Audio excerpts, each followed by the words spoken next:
Yang dikasih Tuhan, terima kasih Pak Bu yang memberikan kepada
kita bisa melewati semuanya. Harapan dari kesaksian Ibu Sulis dan kita semua. Mungkin masih ada jemaat lagi yang akan bersaksi.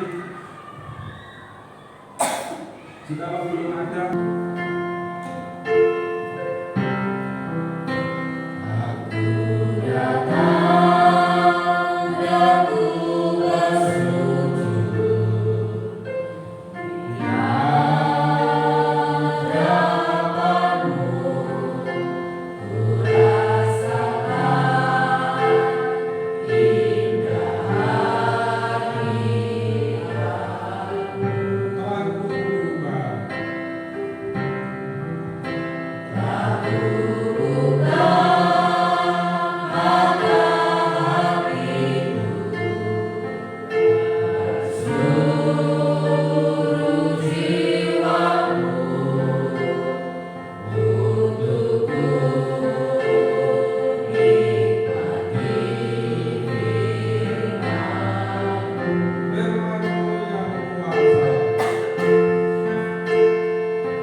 dengan mendengarkan firman Tuhan. Kita berdoa.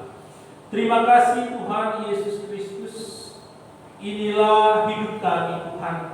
Kami datang dan kami berserah kepada Engkau Sang Pemilik kehidupan ini. Dan kami rindu untuk kembali dikuatkan, disegarkan, ditegur dan dikoreksi oleh kebenaran firman Tuhan. Karena benarlah bahwa firman Tuhanlah yang mengubah sikap hati dan perbuatan kami.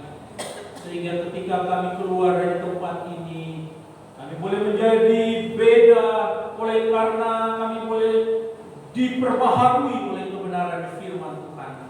Baik akal budi, hati serta pikiran kami.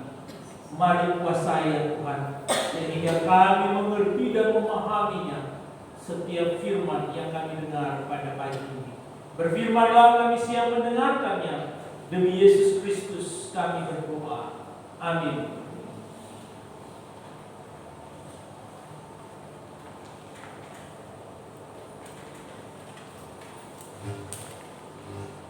Ya, shalom Bapak Ibu. Selamat pagi. Bagaimana kabarnya? Ya, puji Tuhan. Saya berdoa dan berharap semuanya dalam keadaan luar biasa di dalam Tuhan. Tidak biasa di luar. Semua luar biasa di luar.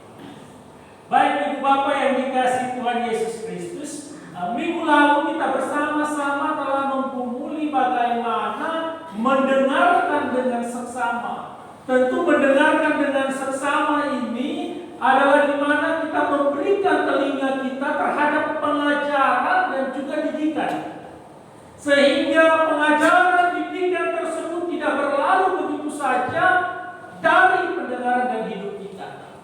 Tetapi itu boleh tertanam, mendapatkan tempat yang baik di hati kita, lalu kemudian kita dapat melakukannya di dalam hidup kita.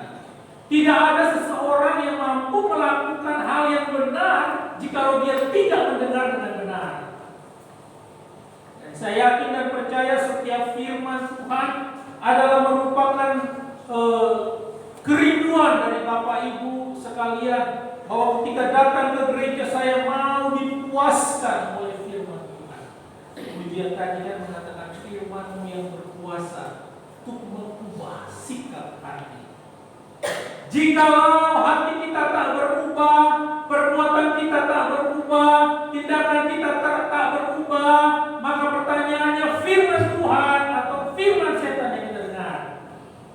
Karena kalau kita dengar firman Tuhan, maka kita akan seperti yang disampaikan di dalam Mazmur tadi, hati nurani kita akan berbicara ketika kita melakukan pelanggaran-pelanggaran yang tidak sesuai dengan perintah Tuhan.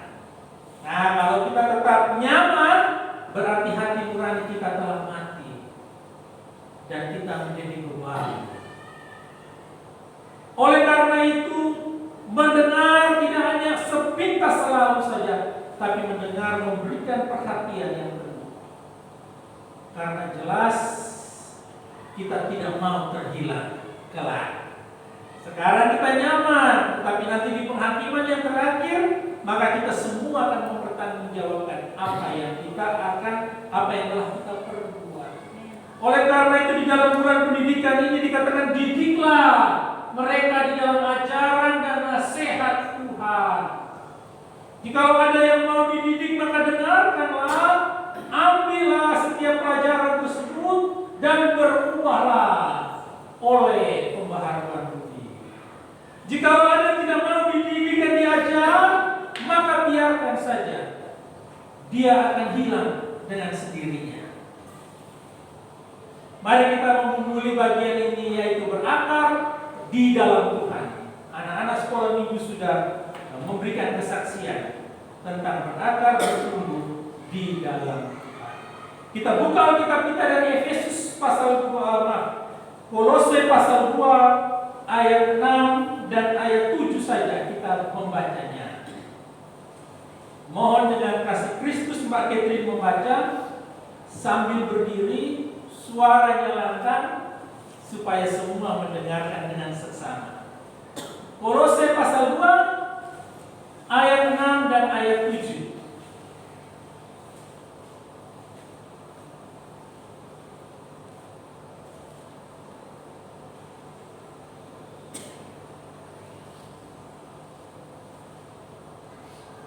Kolose 2 ayat 6 dan 7. Kepenuhan hidup dalam Kristus. Kamu telah menerima Kristus Yesus Tuhan kita. Karena itu hendaklah hidupmu tetap di dalam Dia. Hendaklah kamu berakar di dalam Dia dan dibangun di atas Dia. Hendaklah kamu bertambah teguh dalam iman yang telah diajarkan kepadamu dan hendaklah hatimu melimpah dengan syukur. Amin. Terima kasih. Demikian jauh pembacaan firman Tuhan kita pada pagi ini. Kita yang berbahagia adalah kita yang membaca, merenungkan, serta melakukannya di dalam kehidupan kita hari lepas hari. Berakar dalam Tuhan.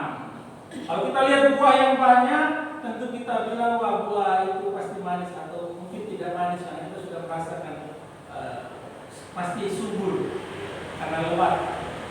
Tentu itu juga tidak bisa dilepaskan dari begitu banyak organ-organ daripada tumbuhan tersebut. Jadi dari akar, batang, bunga, lalu kemudian buah.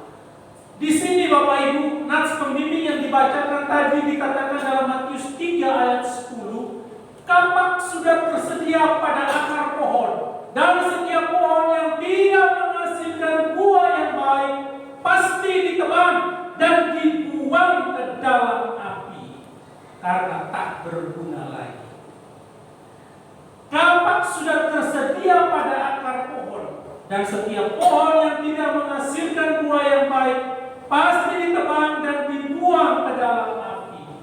Ini ketika Yohanes Pembaptis berseru-seru di padang gurun dan dia menyuarakan suara pertobatan. Bertobatlah, sebab kerajaan Allah itu sudah dekat. Jadi berbicara tentang akar, tentu konteks yang tadi dibacakan di dalam nats pembimbing berbeda dengan konteks yang kita baca di Kolose. Di dalam Matius 3 ayat 10 dikatakan tadi, kapak telah tersedia. Artinya kalau kita tidak bertobat, hukuman segera datang. Dan tidak ada kesempatan. Mengapa tidak ada kesempatan? Karena dihancurkan, dipotong, dibasmi dari akar. Sering kalau kita bilangnya, oh tidak apa-apa Pak, mati di bagian atasnya. Kalau akarnya masih ada Pak, itu pasti tumbuh.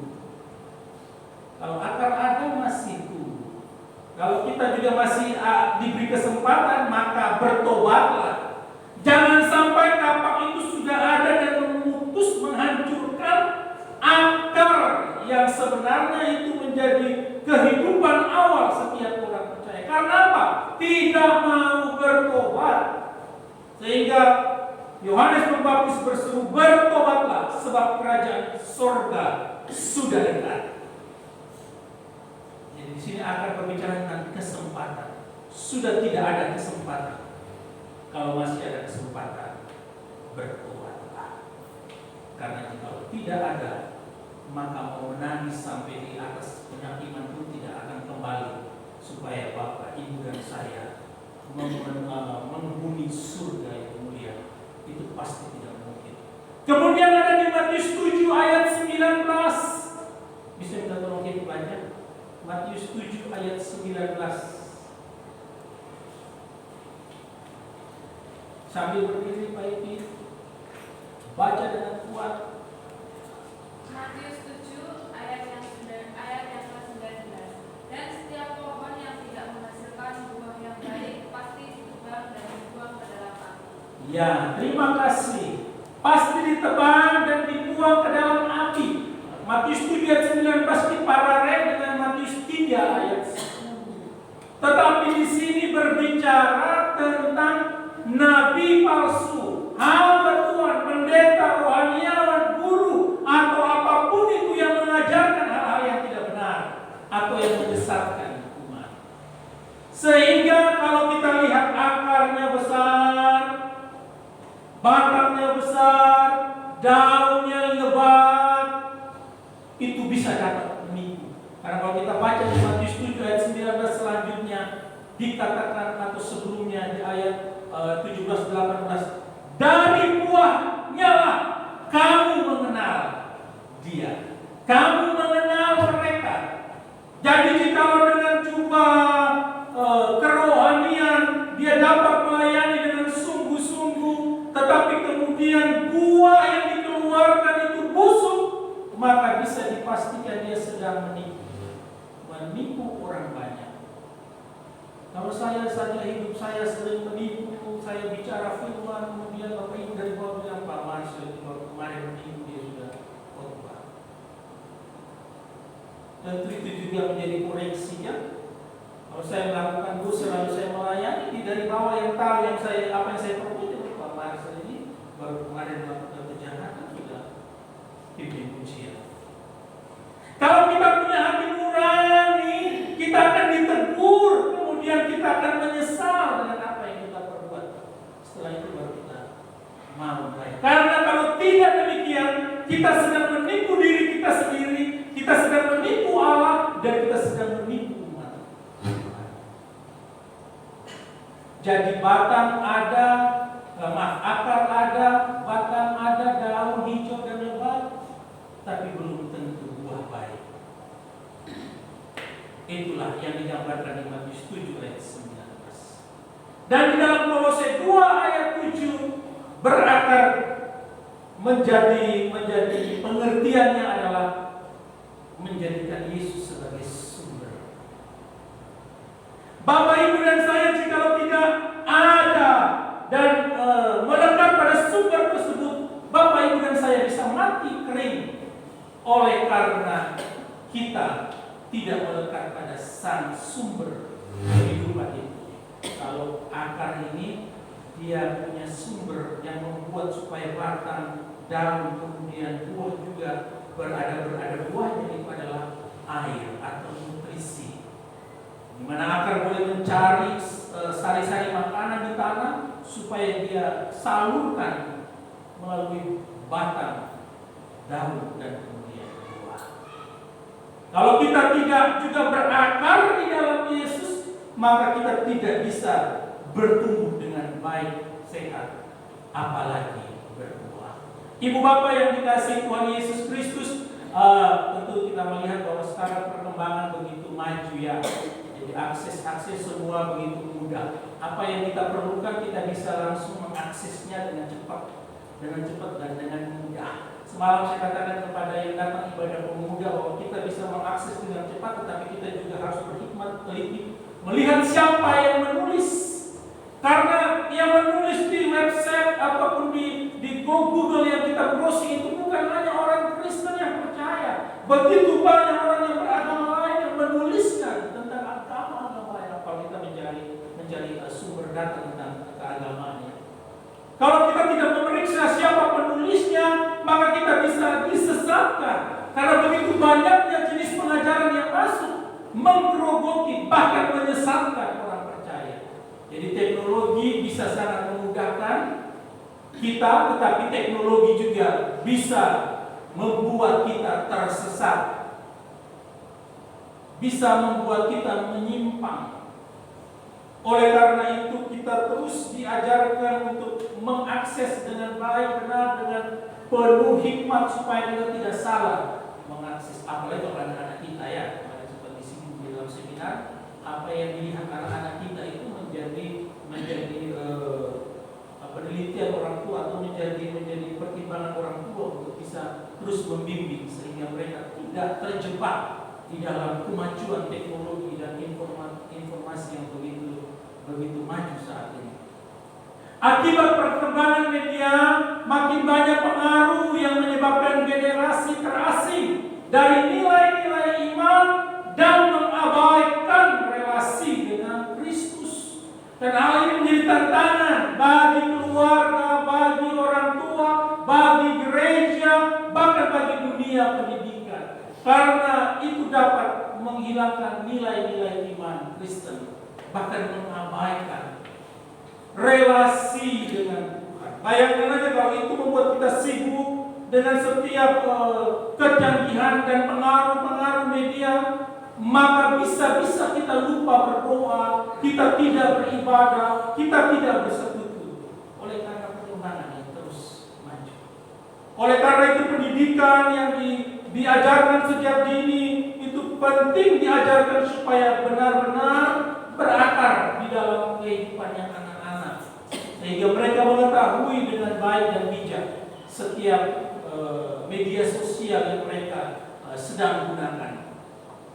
Orang tua saja bisa jatuh di dalam dosa oleh karena perkembangan media sosial dan alat-alat teknologi yang canggih, apalagi anak-anak. Nah, bagaimana seharusnya merancang pengajaran atau pendidikan yang baik, yang benar, yang memungkinkan seorang tetap berpegang teguh pada iman dan terus bertumbuh di tengah perubahan zaman agar tidak mudah diombang-ambing oleh berbagai-bagai pengajaran yang dapat menjerumuskan mereka kepada kebinasaan, yang dapat menjerumuskan kita kepada kebinasaan. Nah, nilai-nilai iman Kristen kalau sudah bergeser kemudian hilang, maka yang ada kita binasa semuanya. Oleh karena semua yang telah berkembang itu telah menghancurkan nilai-nilai pengajaran yang baik dan benar. Apalagi anak-anak kita ya, ibu bapak yang dikasihi Tuhan Yesus Kristus, kita perlu dengan bijaksana terus mendidik dan mengajarkan mereka di tengah-tengah mereka menghadapi perubahan zaman, sehingga mereka tidak diombang-ambingkan oleh berbagai macam ajaran-ajaran yang tidak benar. Kalau kita memilih sekolah Kristen sekarang kan bagus ya, sekolah Kristen terus mengajar mendidik anak-anak kita dengan baik, terutama sekolah Kristen dalam Kudus. Tapi jangan sampai anak-anak masuk di sekolah Kristen dalam Kudus atau sekolah Kristen lainnya, lalu anak-anak justru lebih takut dengan guru dan aturan sekolah daripada dengan orang tua dan aturan dasar yang dibangun di dalam rumah. Jangan sampai itu dibalik. Kalau anak-anak sekolah jam berapa yang anak-anak sekolah ke dalam Kudus ini? Pagi jam 6. Terlambat atau tidak? Tidak terlambat pasti. Ada hukuman kalau terlambat? Ada hukuman. Di gereja tidak ada hukuman. Tapi kalau di gereja tidak ada hukuman, bukan berarti orang tua lalu membawa anaknya terlambat tuh ya ke sekolah, ke gereja. Itu yang saya bilang, jangan dibalik. Jangan sampai anak-anak lebih takut dengan sekolah, guru, kepala sekolah daripada takut dengan Tuhan. Malah itu menjadi bumerang bagi orang tua. Jangan sampai anak-anak lebih takut dengan aturan di sekolah daripada dengan aturan yang sudah dibangun oleh keluarga di rumah. Maka itu bisa justru menjerumuskan anak-anak kepada kebinasaan. Ibu bapak yang dikasihi Tuhan Yesus Kristus, tentu kita semua ingin sekali bertumbuh dan terus berkembang di dalam Tuhan. Tetapi jangan sampai kita terus juga berkompromi dengan hal-hal yang dapat menjerumuskan baik kita, anak-anak kita, orang tua kita kepada hal-hal yang justru membinasakan mereka. Mari kita melihat apa yang dimaksudkan oleh Paulus di dalam Kolose pasal 2 ayat 6 dan 7. Sebenarnya sampai ayat 15 saya membaca ayat 6 dan 7 yang menjadi titik sentral dan pembuat penyampaian khotbah ini. Dikatakan dalam teks ini Paulus menggambarkan tentang awal iman, proses hidup beriman, dan hasil hidup beriman. Jadi awal iman, proses hidup beriman, dan hasil hidup beriman. Mari kita lihat bersama-sama. Di dalam ayatnya yang ke-6, menerima Yesus, kamu telah menerima Kristus Yesus Tuhan kita. Tentu ini adalah permulaan dari ketika seseorang menerima Yesus sebagai Tuhan dan Juru Selamat kehidupannya secara pribadi. Awal dari proses hidup beriman, menerima dan mengakui Yesus sebagai Tuhan dan Juru Selamat, menentukan suatu proses dan cara hidup kita. Jadi ketika kita mengakui Yesus sebagai Tuhan dan Juru Selamat, maka itu akan menentukan kemana kita akan melangkah dan berjalan. Jangan sampai hanya mengaku di mulut saja, mengaku di bibir saja, tetapi tidak di hati. Karena perjalanan dalam sebuah proses itu justru dia tidak semakin baik, justru semakin buruk adanya.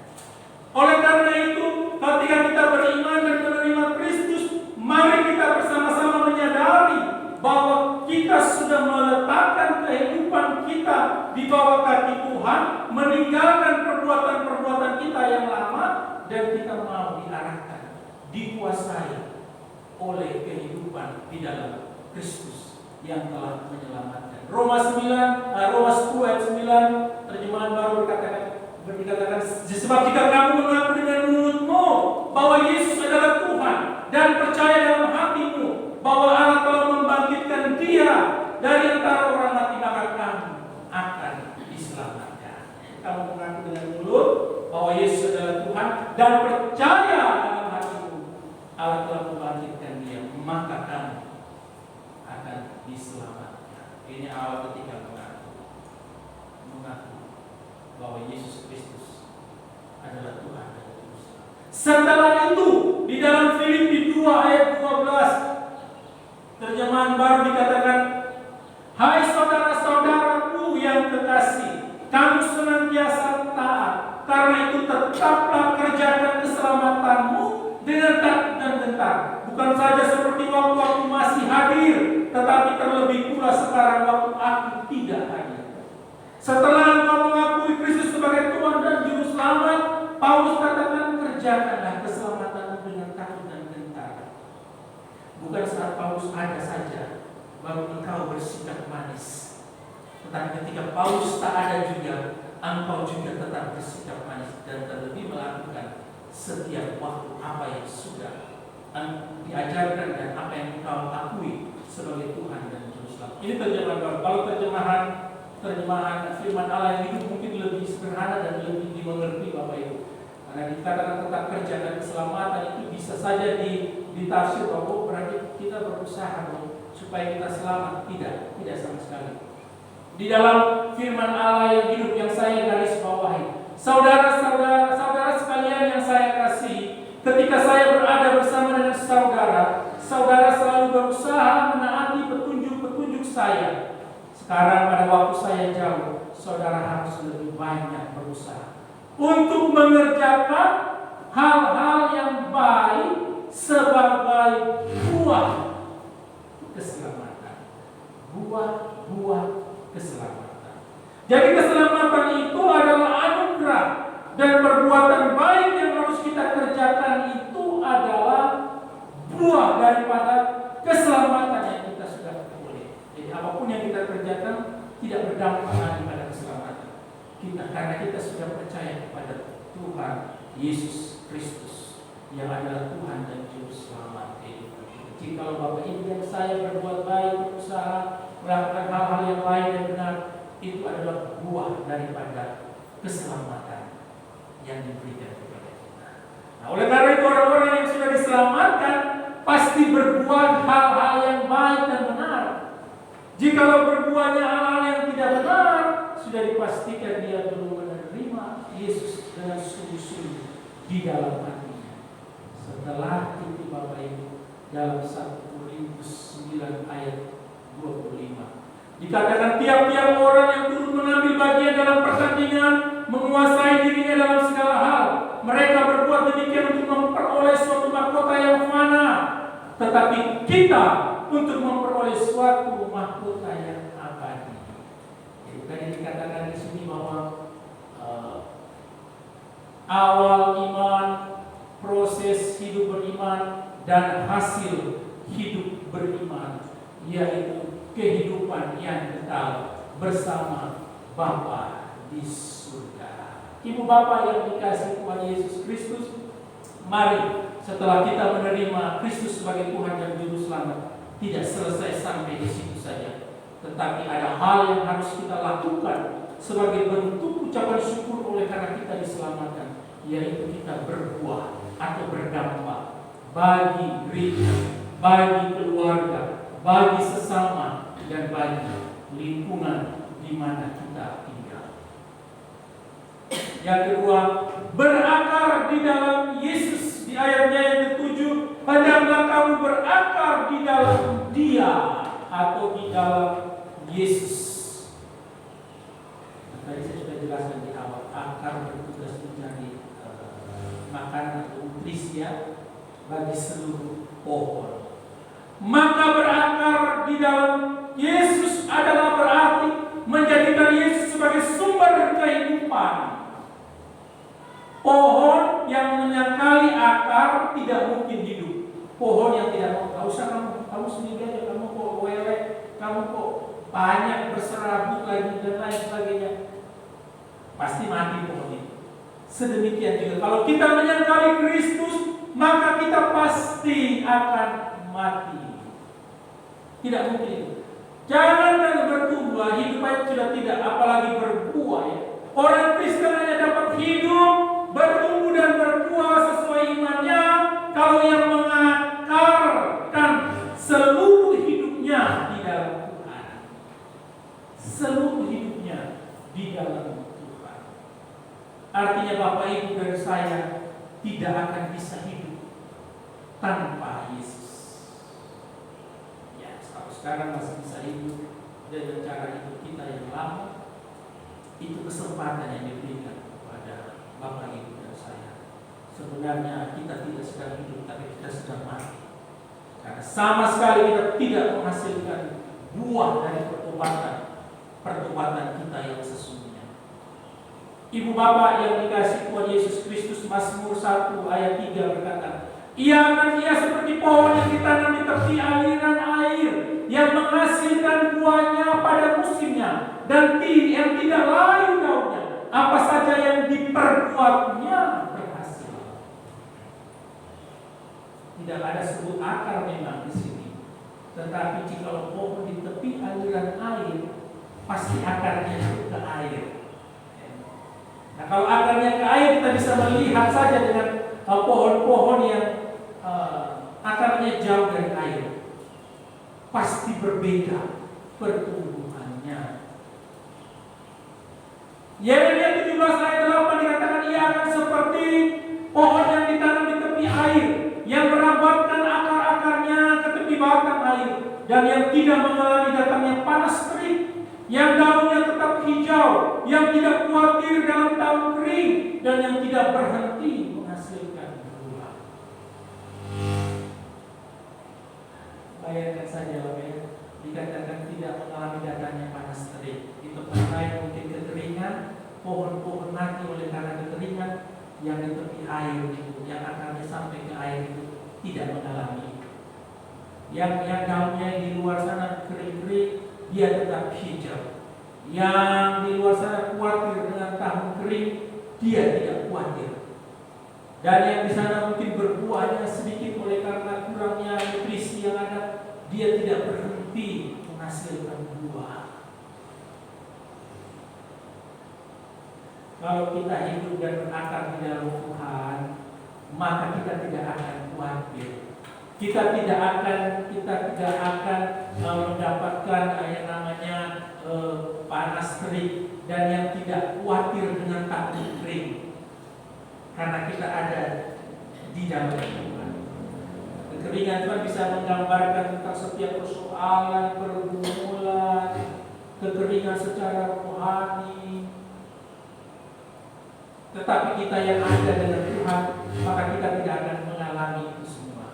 Kemudian dibangun di atas Tuhan, di atas Yesus, dibangun di atas Yesus. Di ayatnya yang ke-7 juga, berakar di dalam Dia dan dibangun di atas Dia. Hidup orang Kristen hanya berdasarkan pada Yesus Kristus.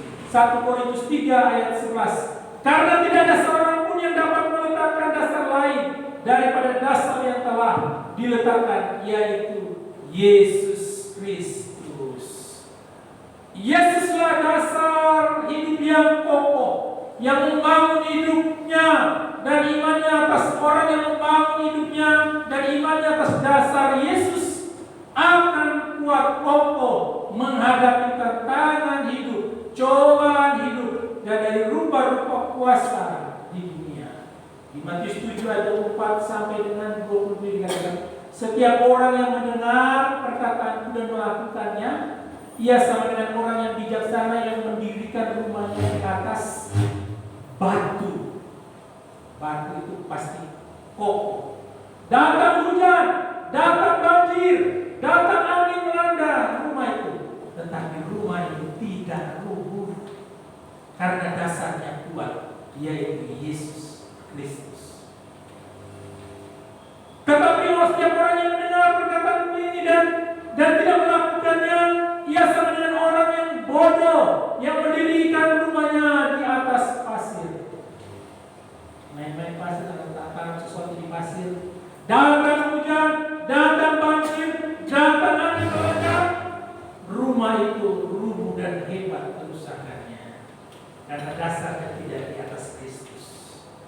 Jadi kalau kita yang bangun di atas dasar yang kokoh, maka dikatakan tantangan hidup, cobaan hidup, buka puasa bisa dapat kita atasi dengan baik, dengan tenang, oleh karena Tuhan menyertai kita. Nah, hal ini terjadi sebab Yesus adalah kepala dari semua pemerintah dan penguasa di langit, di bumi dan di bawah bumi. Tidak ada satu kuasa pun yang mampu menghancurkan iman kita, karena Yesus jauh lebih berkuasa. Di dalam ayatnya yang ke-10 dan 15 ayat 10 katakan, dan kamu telah dipenuhi di dalam Dia. Dia adalah kepala dari semua pemerintah dan penguasa. Pemerintah, penguasa yang ada di langit, di atas, yang ada di bumi, di bawah, semua tunduk dan takluk dalam nama Yesus. Sebab Yesus sudah mengalahkan segala pemerintah dan penguasa tersebut. Ayat 15 dikatakan, ia telah melucuti pemerintah-pemerintah dan penguasa-penguasa dan menjadikan mereka tontonan umum dalam kemenangannya atas mereka. Jadi jangan takut dengan penguasa-penguasa yang ada di atas langit, di bawah bumi atau roh-roh jahat. Kristus jauh lebih berkuasa dari semua hal tersebut.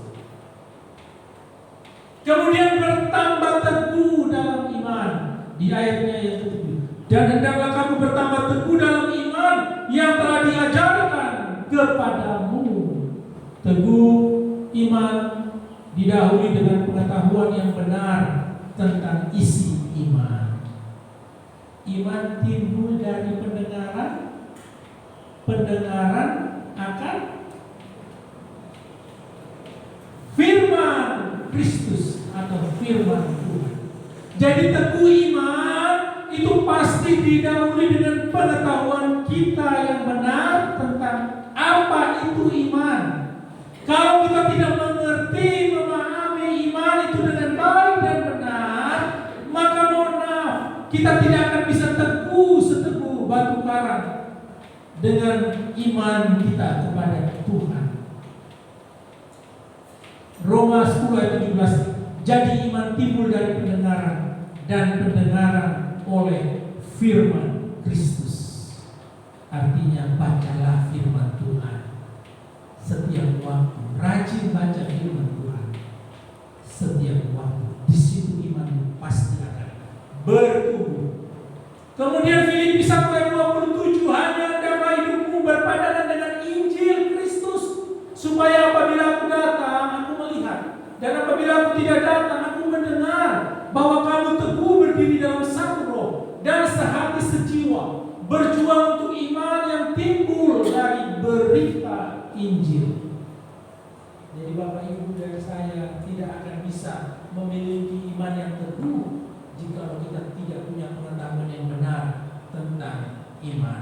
Maka orang percaya wajib terus belajar untuk mengenal isi imannya. Orang percaya belajar untuk tahu bahwa hidup berdasarkan Yesus berarti menanggalkan dosa.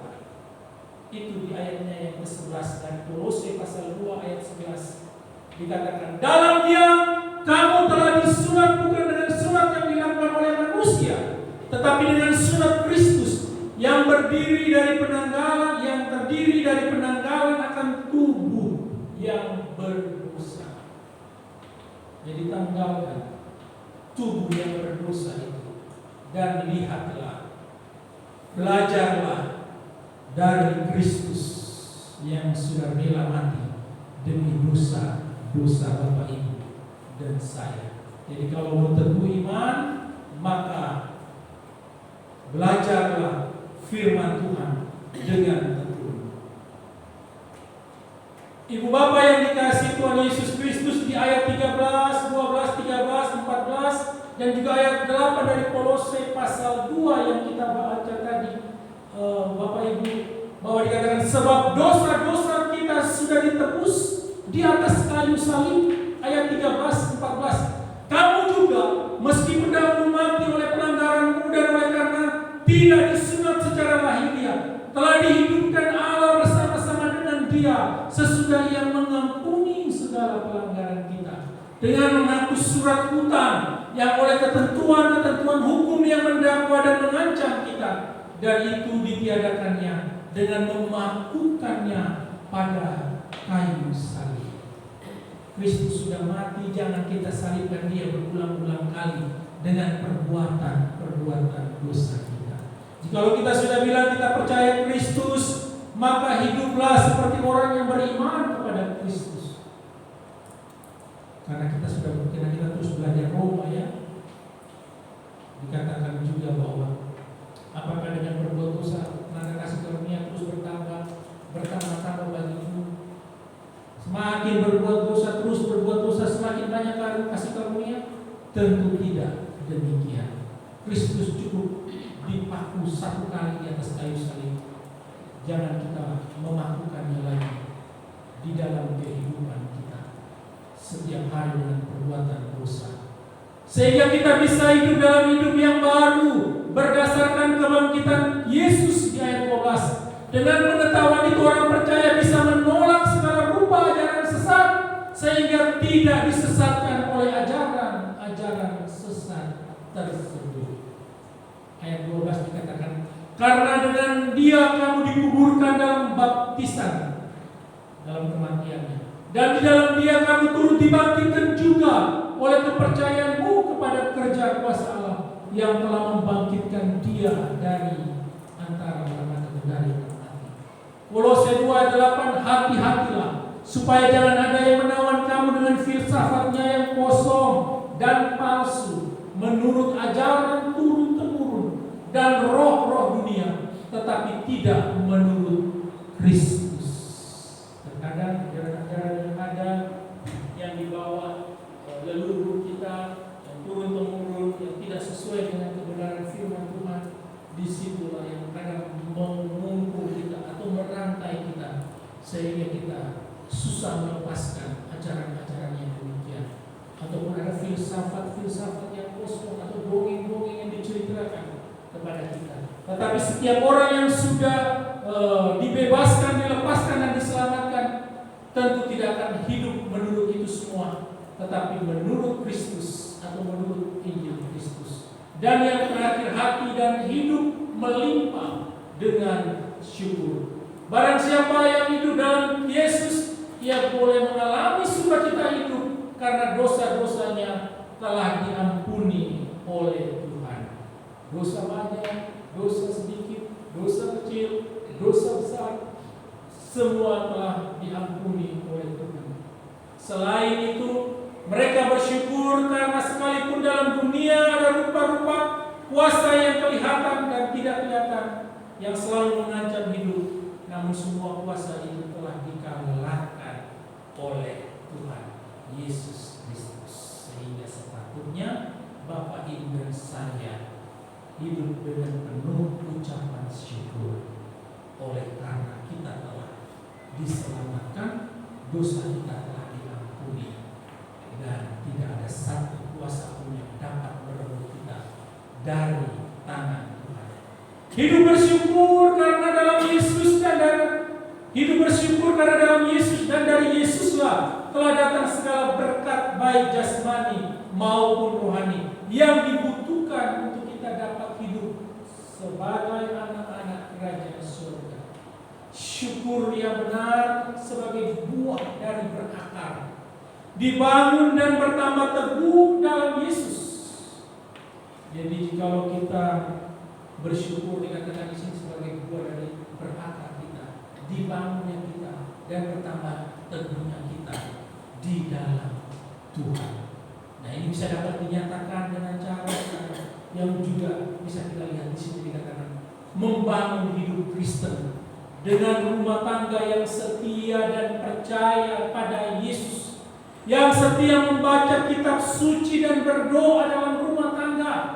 Begitulah menjadi keluarga yang beriman. Terbangunnya keluarga Allah yang hidup dalam firman dan menjadi berkat bagi dunia.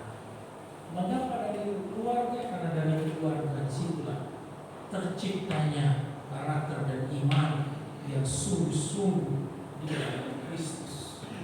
Kalau kita orang tua tidak sungguh-sungguh percaya kepada Kristus, bagaimana anak-anak mau percaya dengan sungguh-sungguh kepada Kristus?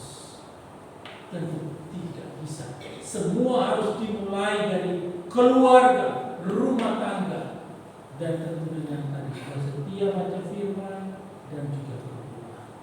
Kalau dari rumah juga kita orang tua malas baca Alkitab dan berdoa, bagaimana anak-anak bisa mencontoh dan melihat bahwa orang tuanya cinta Tuhan? Maka mustahil juga mereka akan mencintai Tuhan dan firman-Nya serta juga berdoa. Oleh karena itu selagi masih bisa diarahkan, diajarkan, maka didiklah mereka di dalam jalan-jalan Tuhan. Yang kedua, setia mengambil bagian dalam hidup bergereja, di jemaat, baik setia beribadah, setia ikut melayani, setia juga ikut membangun tubuh Kristus bersama-sama. Ingat, kita banyak sekali anggota tubuh Kristus dengan tujuan yang satu, yaitu untuk membangun, saling menopang, saling mengingatkan, saling menegur satu dengan yang lain. Kalau mau Pak, ya, kalau mau dengar ya, itu dia katakan kalau mau dididik, maka dengarkanlah. Tapi kalau tidak mau, maka silakan saja. Tetapi jika nanti kita dipotong sampai dari akar-akar, maka janganlah kita menangis dan menyesal. Yang ketiga, setia menyatakan nilai-nilai iman Kristen dalam hidup di tengah-tengah masyarakat. Apa nilai-nilai Kristen? Banyak sekali. Kebenaran, kasih, sukacita, damai sejahtera, buah-buah yang masuk di dalam semuanya itu. Nilai-nilai kejujuran, keberanian untuk menyampaikan kebenaran, keberanian untuk menyampaikan kesalahan, keberanian untuk mau ditegur dan diingat. Harus butuh keberanian. Kalau tidak, maka kita akan terus menghindar, menjauh, tidak mau ditegur. Tapi kalau kita tahu bahwa kita adalah orang yang salah, maka kita, ya Pak, saya salah. Saya mengaku bahwa saya salah. Iya Bu, saya salah. Saya mengakukan bahwa saya sudah salah. Iya, Nduk, saya sudah salah. Saya mengakukan saya sudah salah. Itu butuh keberanian. Karena kalau tidak, maka orang-orang tersebut akan menjauh. Bukan kita yang menjauhkan, dia sendiri yang menjauh. Ingat seleksi Allah ya. Dimulai, penghakiman dimulai dari rumah Tuhan, bukan dari luar gereja, tapi dari dalam gereja. Jikalau ada yang kemudian tereliminasi, maka merenungkanlah mengapa saya tereliminasi dari persekutuan yang mau membangun saya untuk hidup semakin hari semakin benar. Kalau gereja mengarahkan kita semakin hari semakin jahat, maka tinggalkan gereja tersebut. Tapi kalau gereja hari demi hari mengajarkan ajaran yang sehat dan benar, maka melayanilah, bergereja, tekunlah belajar di gereja tersebut. Ibu bapak yang dikasihi Tuhan Yesus Kristus, maka setiap anggota keluarga bisa ikut membangun masyarakat berdasarkan iman kepada Tuhan Yesus. dimulai semua dari keluarga, dari gereja, baru bisa kita sampai ke masyarakat. Sehingga kebaikan Tuhan Yesus ikut dirasakan oleh masyarakat luas di luar gereja. Demikian juga orang yang mengakarkan hidupnya dan imannya dalam Yesus menjadi semacam pohon yang menghasilkan buah kebaikan dalam hidup berumah tangganya, dalam hidup sebagai keluarga Allah, dalam hidup bergereja, keluarga Allah dalam gerejanya, dan mampu mengambil bagian seturut dengan karunia yang sudah diberikan oleh Tuhan, baik dalam ibadah, dalam pelayanan, serta aktif membangun hidup bersama di dalam masyarakat yang bermartabat Kristiani. Kalau kita hidup tidak benar, kita mau berorganisasi di masyarakat manapun, kita pasti akan membawa hal yang tidak benar, bahkan menjadi batu sandungan. Maka itu belajarlah dari gereja, duluan dari gereja, supaya ketika kita keluar kita bisa dapat berbicara dan mengajarkan hal yang benar. Kalau dalam gereja saja kita sudah tipu dan tidak benar, kita sudah saling menjatuhkan dan tidak mau membangun, maka di luar sana juga pasti kita akan membawa hal yang serupa. Oleh karena itu, tetaplah berakar di dalam Tuhan. Karena hidup kita yang berakar di dalam Tuhan pasti tidak akan dikecewakan oleh Tuhan. Hidup kita yang berakar di dalam Tuhan tidak akan mengalami datangnya kering, tidak layu, tidak kering, tapi kita akan terus segar dan terus tampil untuk memberitakan kebenaran-kebenaran Allah. Mari didiklah diri kita sendiri, dimulai dari keluarga, dari lingkungan gereja, dan kemudian di lingkungan masyarakat. Kiranya Tuhan menolong dan memberkati kita. Amin. Mari kita berdoa. Terima kasih Tuhan Yesus Kristus. Kami tidak akan dapat berdampak besar di tengah-tengah masyarakat jikalau kami tidak memulainya dari dalam diri kami, kemudian dari dalam keluarga kami, dan kemudian di dalam gereja yang Tuhan percayakan di mana kami bergereja. Karena generasi-generasi gereja yang akan datang itu mulai diciptakan dari keluarga-keluarga Kristen yang hidupnya berakar di dalam Tuhan. Generasi-generasi yang takut akan Allah mulai diciptakan dari keluarga-keluarga yang mencintai firman Tuhan dan terus berdoa kepada Tuhan. Oleh karena itu, mampukan kami sebagai keluarga Kristen ya Tuhan, supaya kami bisa dapat membimbing istri, anak-anak kami, mantu kami, orang tua kami yang sudah tua, untuk semakin hari semakin mendekat kepada Engkau ya Tuhan, percaya kepada Engkau, bahkan tidak sampai di situ, terus mengerjakan keselamatan yang daripada Tuhan, karena kami semua rindu bersama-sama hidup di surga yang mulia. Mari ya Tuhan, terus bentuk kami. Mari ya Tuhan, terus didik kami di dalam ajaran-ajaran yang benar, dan berikanlah kami hikmat-Mu untuk bisa dapat menolak setiap pengajaran-pengajaran yang tidak benar yang masuk melalui setiap media sosial, setiap informasi yang kami dapat dari orang lain. Kami semua menolaknya Tuhan, jika itu adalah ajaran-ajaran yang tidak benar. Tetapi jika itu ajaran yang benar dan membangun, maka berikanlah kami hati yang luas untuk menerima didikan dan ajaran yang ada Tuhan, untuk boleh mengubah setiap sikap hati dan perbuatan kami, terutama ajaran firman. Terima kasih Tuhan, memberkati setiap jemaat-Mu pada pagi ini.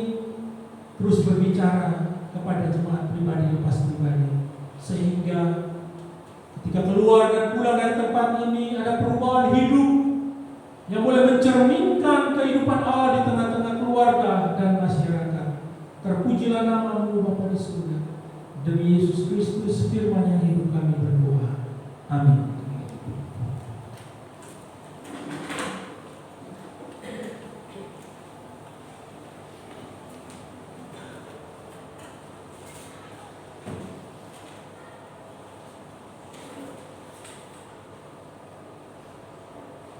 Sungguh indah firman yang disampaikan oleh hambanya. Kiranya kita semua sungguh-sungguh berakar, bertumbuh dan berbuah di dalam Tuhan. Amin. Kiranya Tuhan memberkati hambanya. Baik Bapak Ibu, untuk merespon firman Tuhan tadi kita pujikan satu pujian. Nah ini, saya jemput semuanya berdiri.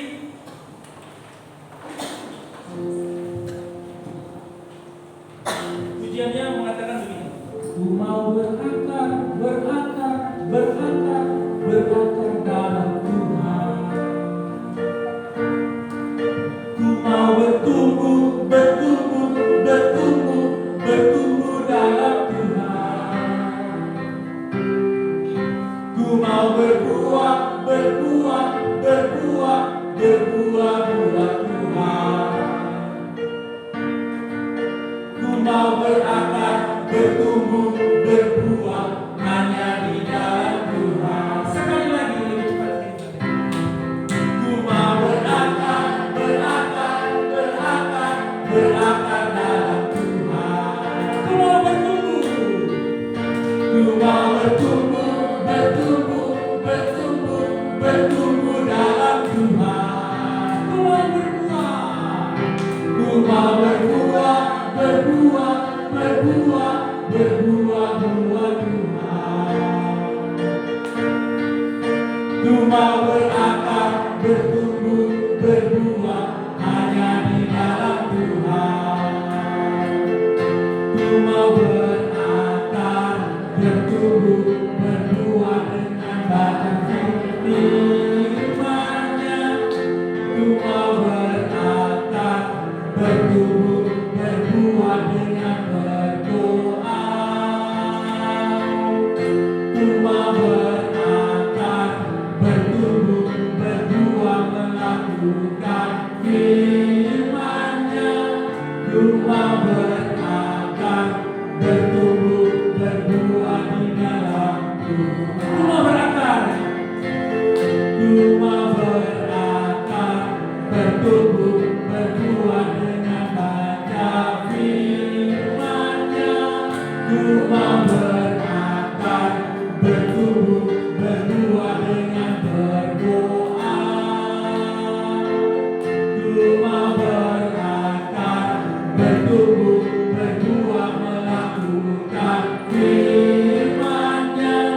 Ku mau berakar, bertumbuh, berbuah di dalam Tuhan. Ya, terima kasih. Silakan duduk Bapak Ibu. Kiranya kita terus bertumbuh, berakar, bertumbuh dan berbuah hanya di dalam Tuhan. Amin.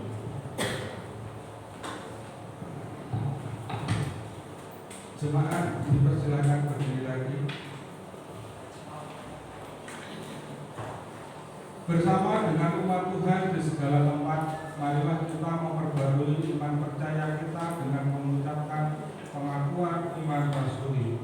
Aku percaya kepada Allah, Bapa yang Maha Kuasa, Khalik langit dan bumi, dan kepada Yesus Kristus, Anaknya yang tunggal Tuhan kita, yang dikandung daripada Roh Kudus, lahir dari darah Maria, yang menderita sengsara di bawah pemerintahan Pontius Pilatus, disalibkan, mati dan dikuburkan, turun ke dalam kerajaan maut. Pada hari yang ketiga, bangkit pula dari antara orang mati, naik ke surga, duduk di sebelah kanan Allah, Bapa yang Maha Kuasa, dan dari sana Ia akan datang untuk menghakimi orang yang hidup dan yang mati.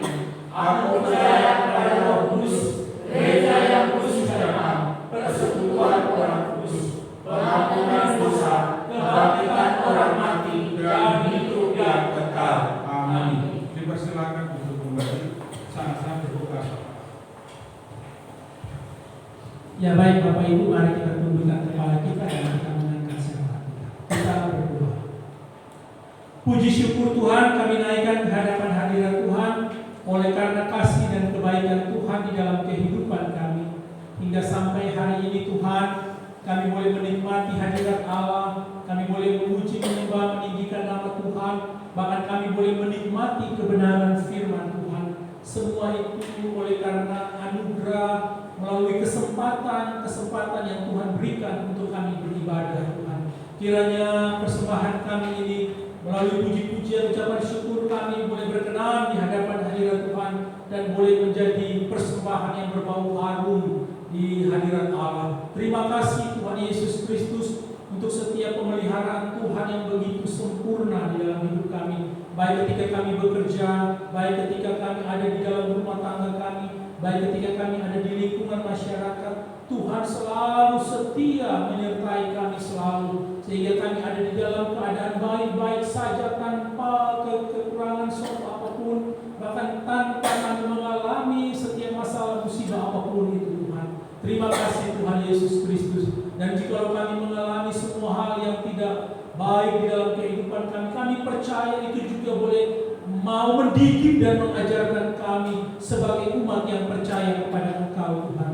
Kiranya setiap peristiwa-peristiwa yang menimpa hidup kami ini boleh menjadi refleksi iman kami, untuk kami semakin duduk merenungkan bahwa betapa Tuhan sangat mengasihi kami, sehingga Tuhan terus berproses di dalam kehidupan iman percaya kami Tuhan. Terima kasih Tuhan, karena Tuhan pasti pun tidak mau kami menjadi pengikut-pengikut Kristen, pengikut-pengikut Kristus yang biasa-biasa saja, tetapi kami boleh dipersiapkan menjadi pengikut-pengikut yang boleh menyatakan kebenaran Allah di tengah-tengah kehidupan kami. Terima kasih Tuhan Yesus Kristus. Mari juga memberkati setiap jemaat-Mu di dalam usaha pekerjaan yang ada Tuhan. Tuhan menolong hamba-hamba-Mu ini Tuhan, baik mereka yang bertani, mereka yang berwira swasta, mereka yang mengajar, mereka yang beternak, dan mereka yang melakukan pekerjaan-pekerjaan apapun melalui dan dari rumah masing-masing Tuhan. Kiranya Tuhan memberkati setiap usaha pekerjaan yang ada dan sedang dibangun ini Tuhan. Kiranya melalui setiap pekerjaan ini boleh mencukupkan setiap kebutuhan-kebutuhan hidup dari hamba-hamba ini Tuhan. Dan setiap keluarga juga boleh dapat bertanggung jawab terhadap anak istrinya masing-masing Tuhan. Terima kasih Tuhan Yesus Kristus.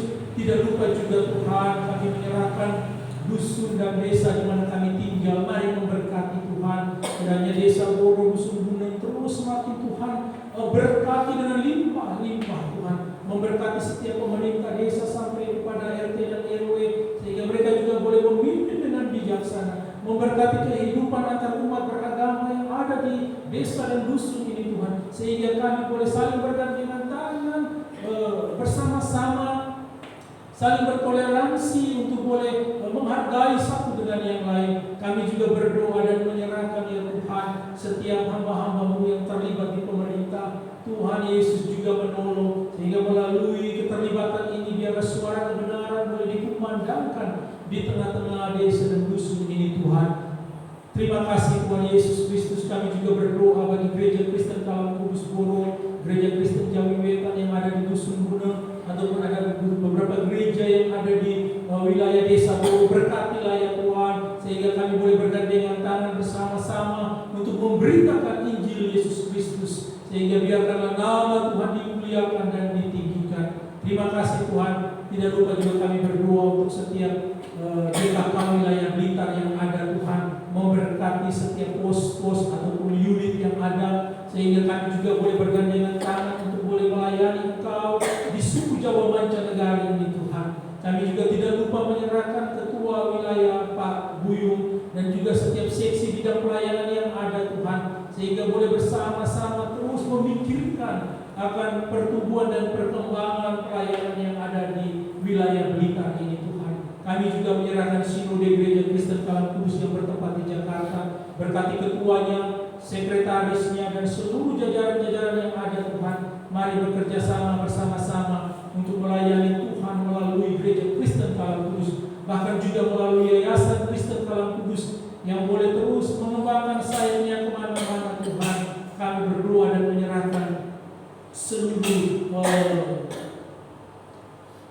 ornamen yang dipakai di dalam pelayanan-pelayanan di Gereja Kristen Kalam Kudus maupun di Yayasan Kristen Kalam Kudus. Terima kasih Tuhan Yesus, terpujilah nama-Mu Bapa di surga. Pada kesempatan pagi ini juga Tuhan, kami menyerahkan seluruh jemaat-Mu yang sudah lanjut usia di GKK Boro. Tuhan memberkati mereka, berikan kekuatan, berikan kesehatan, sehingga mereka boleh dimampukan untuk tetap terus ada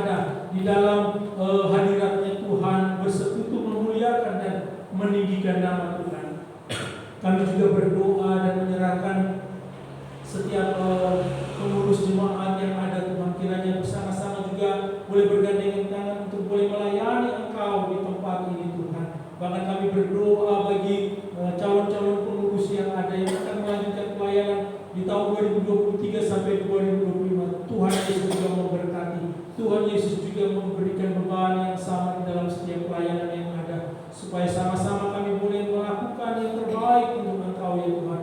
Tuhan juga memberkati guru-guru sekolah minggu yang juga terus mengajar, kiranya mereka juga mempersiapkan dirinya dengan baik dan benar untuk boleh memberikan asupan makanan rohani kepada anak-anak ini dengan baik dan benar. Terima kasih Tuhan Yesus Kristus. Kami juga berdoa baik itu kaum bapak, kaum ibu, pemuda remaja, semua yang terlibat di dalam pelayanan yang ada. Tuhan memberkati setiap hamba-hamba ini. Terima kasih Tuhan Yesus. Terpuji-pujilah nama-Mu Bapa di surga. Masih begitu banyak hal-hal yang ingin kami naikkan ke hadapan hadirat Tuhan, tetapi kami menyadari keterbatasan kata-kata kami Tuhan. Tetapi Roh-Mu yang kudus menolong kami, membantu kami untuk kami boleh berucap, untuk mengungkapkan setiap persoalan pergumulan kami pribadi lepas pribadi, dan seluruh doa-doa yang kami panjatkan pada pagi ini Tuhan. Kami meyakini bahwa Tuhan akan menjawabnya tepat pada waktunya seturut dengan kehendak Tuhan saja. Terpujilah nama-Mu Bapa di surga. Inilah doa dan harapan kami. Kiranya doa Tuhan mendengarkan dan menjawab setiap doa-doa kami ini. Hanya di dalam nama Tuhan Yesus Kristus yang telah mengajarkan kami berdoa. Bapa kami yang di surga, dikuduskanlah nama-Mu, datanglah kerajaan-Mu, jadilah kehendak-Mu di bumi seperti di surga. Berikanlah kami pada hari ini makanan kami yang secukupnya, dan ampunilah kami akan kesalahan kami, seperti kami juga mengampuni orang yang bersalah kepada kami. Dan janganlah membawa kami ke dalam pencobaan, tetapi lepaskanlah kami daripada yang jahat, karena Engkau-Lah yang mempunyai kerajaan dan kuasa dan kemuliaan sampai selama-lamanya. Amin.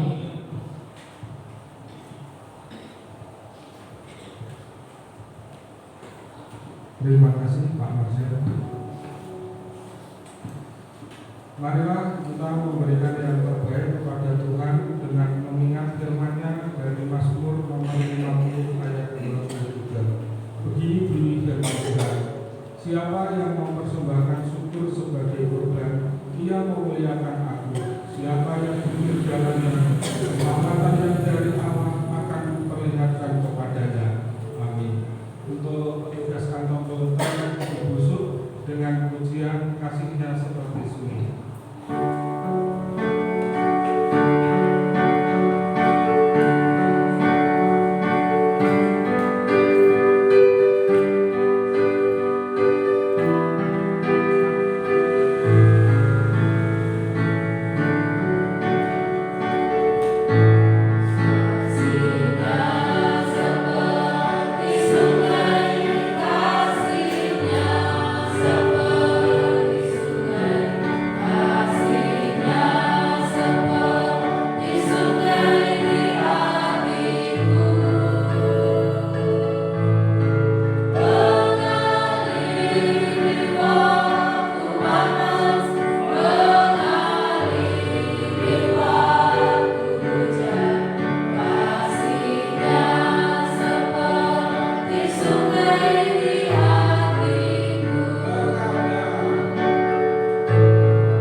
Terima kasih ya Tuhan, di akhir ibadah pada pagi hari ini kami mengucap syukur bahwa Tuhan sudah hadir di dalam kami beribadah pada pagi hari ini. Allah pertengahan hingga kami belum lagi pada saat ini, Tuhan memberkati kami semua.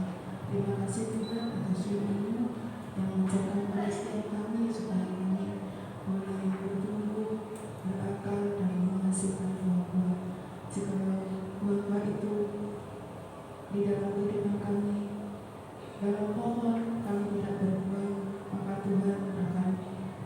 menyediakan kami dan kami akan dibakarnya dan dibuangnya ke api.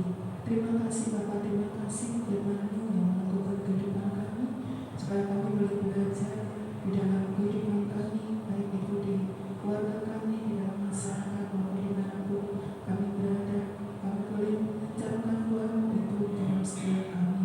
Pasal kami ampuni setiap kehidupan kami yang bersalah di hadapan Tuhan, di dalam kesombongan kami, di dalam ketawakan kami, di dalam apapun yang kami lakukan di hadapan Tuhan yang tidak berkenan di hadapan-Mu. Kami percaya bahwa Tuhan adalah menolong kami dan mengampuni kami di dalam kehidupan kami. Terima kasih Tuhan, terima kasih. Kami pada pagi hari ini juga mengumpulkan sebagian dari berkat-berkat-Mu yang melimpah di dalam kehidupan kami. Kiranya melalui persembahan yang boleh kami kumpulkan, Tuhan akan berkati setiap persembahan kami.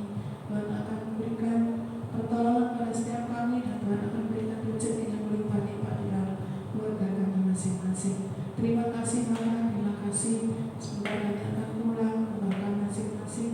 Tuhan pimpin kami dalam perjalanan, sehingga kami memperoleh keselamatan daripada Tuhan. Dan di dalam kehidupan kami berikutnya, biar Tuhan sendiri akan memimpin kehidupan kami hari lepas hari. Terima kasih Bapa, terima kasih. Inilah doa dan seru kami, hanya kami alaskan demi nama Tuhan kami Yesus Kristus, Juru kami yang hidup. Kami sudah berdoa dan ucapkan syukur. Amin. Amin. Jemaat dipersilakan berdiri. Di akhir ibadah ini, mari kita pujikan pujian doksologi, dilanjut doa berkat oleh hambanya dan disambung warta jemaat dari kedua. Puji Allah Bapa Putra.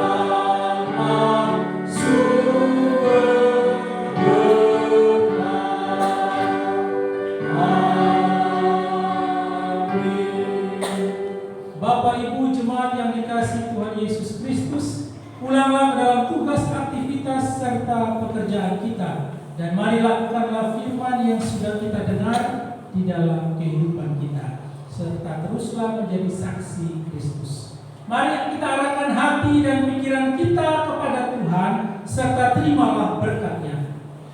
Kasih dari Allah Bapa di surga, anugerah dari Tuhan kita Yesus Kristus, dan persekutuan dengan kuat kuasa Roh Kudus kiranya tinggal dan memberkati Bapak Ibu jemaat sekalian, mulai dari sekarang ini sampai selama-lamanya. Amin.